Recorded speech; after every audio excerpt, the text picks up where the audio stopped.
Olá pessoal, tudo bom? Espero que estejam todos bem. Para quem me conhece, para quem não me conhece, eu sou Iracema Correia do blog Iracema Correia Desabafo, blogspot.com. E estou sempre trazendo assuntos relacionados à autoajuda, autoconhecimento, psicologia, comportamento humano. Se você gosta de assuntos como esse, então esse vídeo é para você. Bom, no vídeo anterior eu falei com vocês sobre a questão de pessoas que sofrem, né, com relação à criação por mães narcisistas. O foco foi mãe narcisista, mas existe também pais. E normalmente, segundo especialistas, né, pesquisadores, psiquiatras, normalmente quando existe alguém da família com esse transtorno de personalidade narcisista, normalmente pode ser que um outro alguém ou várias pessoas da própria família desenvolvam esse tipo de transtorno. E o que ocorre, pelo fato de ser muitas vezes genético, né? A pessoa já nasce com esse transtorno, é que muitas vezes as pessoas que nascem nesse ambiente, nesse círculo familiar doentio, costumam sofrer e não saber por quê, né? Então, o narcisista é aquela pessoa que só enxerga além do seu próprio, da sua própria imagem. Tudo que ele faz é voltado para si. E é muito difícil quando você cresce num ambiente onde seu primeiro amor, que é a mãe, ele tem esse tipo de transtorno. Muitas pessoas passam por isso durante a infância e não sabem. E o resultado é que desenvolvem muitos transtornos, né, em virtude disso. Por exemplo, eu estava observando uma reportagem ainda hoje de uma jovem adolescente que a delegada perguntou para ela o que é que ela escolheria, ficar num abrigo de menores, né, menor infrator, ou voltar para casa. Ela disse que preferia um abrigo de menor. E todo mundo fez, meu Deus, essa criança prefere ficar no abrigo do que ficar com a mãe. E aí a mãe fez aquele choro todo, né, dizendo que às vezes elas brigavam e tal. Mas assim, as autoridades dizendo, mas você precisa respeitar a sua mãe e tal. Ela em nenhum momento falou mal da mãe, mas disse não dá certo, a nossa convivência não dá certo. Ou seja, o que é que essa criança, né, esse adolescente estava tentando gritar ou tentando dizer, né? Então, muitas vezes, não sei se é o caso dela, mas muitas pessoas vivem nesse ambiente, nesse círculo, né, de pessoas doentias.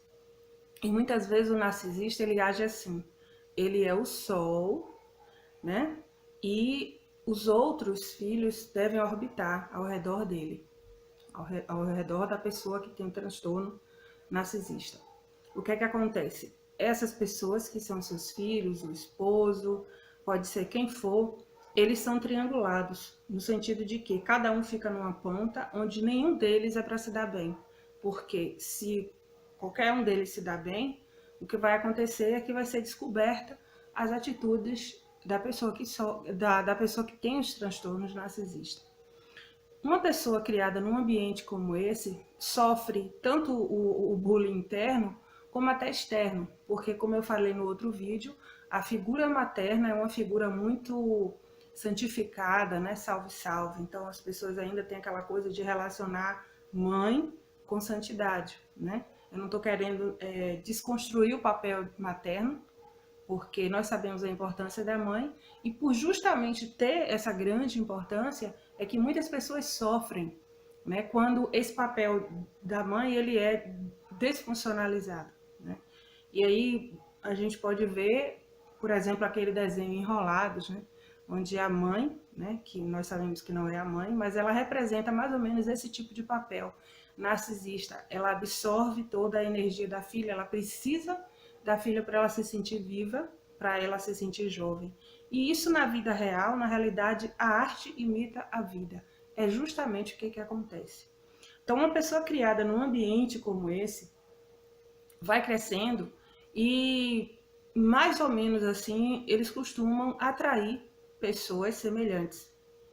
E não é muito incomum de acontecer da pessoa se envolver com pessoas que são psicopatas ou até mesmo narcisistas, porque cresce nesse ambiente. E aí vai ser sempre mais do mesmo, entendeu? A pessoa vai repetir. E aí a pessoa vai se perguntar: por que que eu sempre atraio as mesmas pessoas no relacionamento?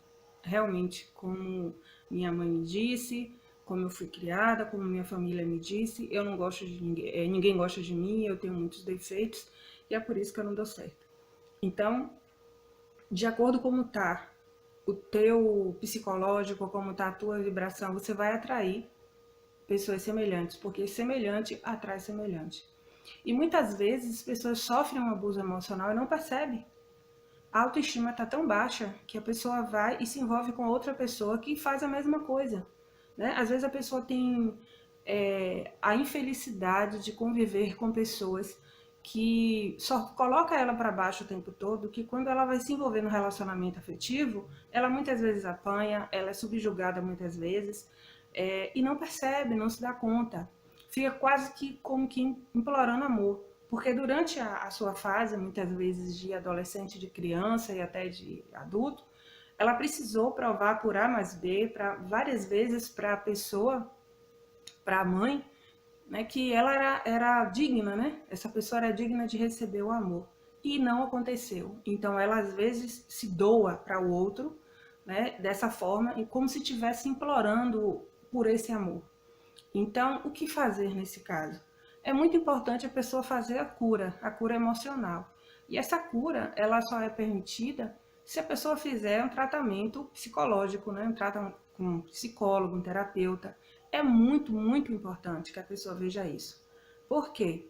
Por exemplo, no caso do transtorno pós-traumático, né? As pessoas acham que é ansiedade em relação ao futuro, nada tem a ver. O transtorno pós-traumático é excesso de passado. Excesso de passado na vida. Então, qualquer coisa que chegue perto aos traumas que a pessoa viveu, despertam assim como um gatilho que muitas vezes vai fazer voltar todo aquele... E aí a pessoa começa a pensar, onde é que está o problema? Será que eu sou um problema? Será que ninguém nunca vai gostar de mim? Mas na realidade a pessoa está passando por aqueles problemas porque ela mesma atraiu, com a sua baixa autoestima, pessoas que vão vampirizar e vão explorar ela. É muito comum. E pessoas que têm esse hábito de explorar o outro, ele já costuma, ele já percebe, ele fareja quando a pessoa ela é uma pessoa que tem a autoestima baixa, é uma pessoa que foi sofrida a vida toda. Então não permitamos que isso aconteça. Né? Procure uma terapia, procure ajuda psicológica. Como eu falei, a fibromialgia tem também, junto com os conjuntos de sintomas, o estresse pós-traumático. E, como eu disse, o estresse pós-traumático é excesso de passado, né? Não é com relação à ansiedade, com relação ao futuro. Faça um tratamento, siga o seu coração, a sua intuição, busque ser feliz, faça muita oração também e procure se conhecer melhor. Porque quando a gente se conhece melhor, fica mais fácil a gente até mesmo entender o outro e até mesmo o ambiente que nos rodeia, ok? Se vocês gostaram, clique em curtir, se inscreva no canal, compartilhe para outras pessoas. Um grande abraço, prosperidade a todos.